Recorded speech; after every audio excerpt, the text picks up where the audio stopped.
कहते हैं इस दुनिया में असंभव कुछ नहीं होता, बस आपको अपने निर्धारित लक्ष्य को प्राप्त करने के लिए उस पर अड़े रहना होगा, फिर चाहे परिस्थितियां कितनी भी विपरीत क्यों ना हो। दोस्तों, हमारी आज की प्रेरणादायक कहानी भी ऐसे एक इंसान की है जिसने अपने लक्ष्य प्राप्ति के रास्ते में अपनी कमजोरी को भी बाधा नहीं बनने दिया और जो उसके पास बचा था उसी के सहारे उसने दुनिया में इतिहास रच डाला। ये बात है सन 1938 की। यूरोप के पूर्व में स्थित एक छोटा सा देश हंगरी, जिसकी आर्मी में कैरोली नाम का एक जवान था और वो उस देश का सबसे बेस्ट पिस्टल शूटर था। उसने राष्ट्रीय स्तर पर शूटिंग प्रतियोगिताओं में कई मेडल जीते थे। अब उसका सपना था कि वो विश्व का नंबर 1 शूटर बने और उसके ऊपर पूरा देश भी उम्मीद लगाए बैठा था। बस इंतजार था 2 साल बाद 1940 में होने वाले ओलंपिक्स खेलों का।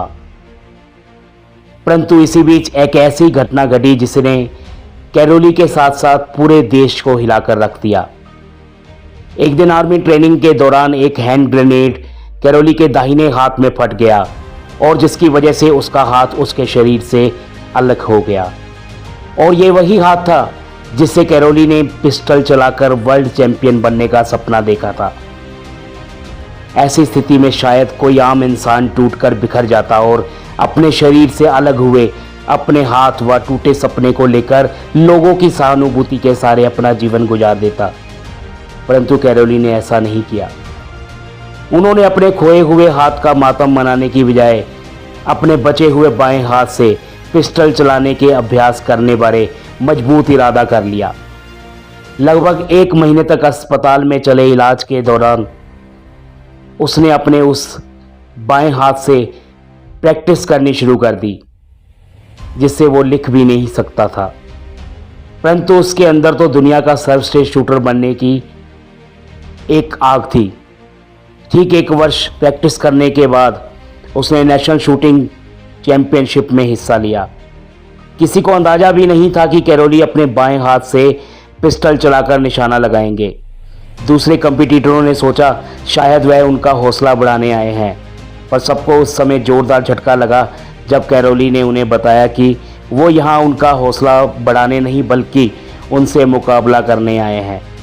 जिसके बाद क्या था, कैरोली ने अपने बाएं हाथ से पिस्टल चलाकर सबको मात देते हुए मुकाबला जीतकर सारे देश को हैरान कर दिया। अब इस जीत के बाद सबको इंतजार था 1940 में होने वाले ओलंपिक्स का। परंतु एक बार फिर कैरोली का सपना टूट गया क्योंकि विश्व युद्ध की वजह से ओलंपिक्स को रद्द कर दिया गया। उम्मीद टूटने के बावजूद कैरोली ने हिम्मत नहीं हारी और अपना सारा फोकस 1944 में होने वाली ओलंपिक्स पर कर डाला और अपना अभ्यास जारी रखा। लेकिन इस बार फिर से विश्व युद्ध की वजह से अगला ओलंपिक्स भी नहीं हो पाया। समय के साथ अब कैरोली की उम्र भी अधिक हो गई थी, फिर भी वे रुकने को तैयार नहीं थे। उन्होंने 1948 ओलंपिक्स के लिए प्रैक्टिस जारी रखी। आखिरकार वह समय आ गया जब ओलंपिक होने जा रहा था, जिसमें कैरोली का मुकाबला उनसे उम्र में छोटे नौजवान शूटर्स के साथ होना था।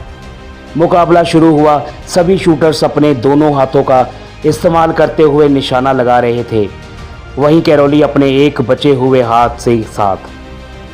परंतु कैरोली के हौसले तथा हिम्मत के आगे कोई भी टिक नहीं पाया और उसने मुकाबला जीतकर गोल्ड मेडल अपने देश हंगरी के नाम किया और विश्व चैंपियन बनने का अपना सपना पूरा किया। दोस्तों, कहानी अभी भी पूरी नहीं हुई। कैरोली रुकने को कहाँ तैयार थे। उन्होंने एक बार फिर से अब 1952 में होने वाली ओलंपिक्स में भाग लिया और अपने बुलंद हौसलों तथा कड़ी मेहनत के सदके दूसरी बार भी मुकाबला जीत गोल्ड मेडल हासिल किया। साथियों, ये मुकाबला इतिहास के पन्नों में दर्ज हो गया क्योंकि इससे पहले किसी ने भी लगातार 2 बार ओलंपिक्स में जीत हासिल नहीं की थी। तो ये था मजबूत इरादों तथा कड़ी मेहनत का परिणाम, जिसने कैरोली के सपने को तो पूरा किया ही पर साथ में इतिहास भी रच डाला। दोस्तों, हमें से अधिकतर लोगों को असफलता मिलने का एक बड़ा कारण सिर्फ उनके अंदर अपने लक्ष्य को पूरा करने का जज्बा, हौसला तथा उसके लिए कड़ी मेहनत ना कर सकना है। परंतु वहीं जिन लोगों के सपनों में जान होती है और उन्हें अपने आप पर विश्वास होता है, तो वे अपने लक्ष्य को पाकर ही दम लेते हैं। साथियों, आज की कहानी आपके लिए कितनी हेल्पफुल रही, मुझे कमेंट करके ज़रूर बताएं। साथ ही हमारे इस चैनल को सब्सक्राइब करें, बेल आइकन को दबाकर नोटिफिकेशन ऑन कर लें।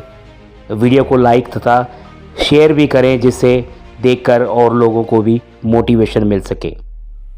दोबारा फिर मिलेंगे एक नई कहानी तथा नई सीख के साथ। तब तक खुश रहिए, मोटिवेट रहिए। जय हिंद, वंदे मातरम।